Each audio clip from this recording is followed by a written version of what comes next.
సుగాలి ప్రీతి 14 ఏళ్ల బిడ్డని. ఒక వార్త ఏంటంటే ఈ కేసు చట్ట సంక్లిష్టత ఉన్నది కాదు, విద్యార్థిని మృతిపై సిబిఐ విచారణ అవసరం లేదు, హైకోర్టులో కౌంటర్ వేసిన సిబిఐ ఎస్పీ. ఈ 3 పదాలు చూస్తే ఎవరికన్నా ఏమన్నా చదవాలనిపిస్తా? అందులో సుగాలి ప్రీతి రాజకీయాల్లో మీకోసం ఏడుస్తున్న సుగాలి ప్రీతి తల్లి కోసం ఏంది అసలు నాకు అర్థం కాదు. ఎంత జగన్మోహన్ కి బొక్క పడితే చిన్న గులకరాయి పడితే రాష్ట్రం అంతా ఊగిపోతే నీ ఇష్టమా నువ్వు మాట్లాడే సొల్లు పురాణం? ఆవేదన ఉంది, ఏడుపు వస్తుంది. ఒక మాట మీద నిలబడే తత్వం ఉందా? ఒక మనిషిలాగానే మాట్లాడుతున్నావాను? తప్పు జగన్మోహన్ రెడ్డి కాదు, మందే.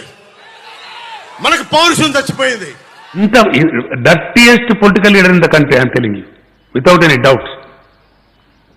ఎన్ని పచ్చబద్దాలు ఎంత మోసం అండి ప్రజలను, పాపం ఆంధ్రప్రదేశ్ ప్రజలను.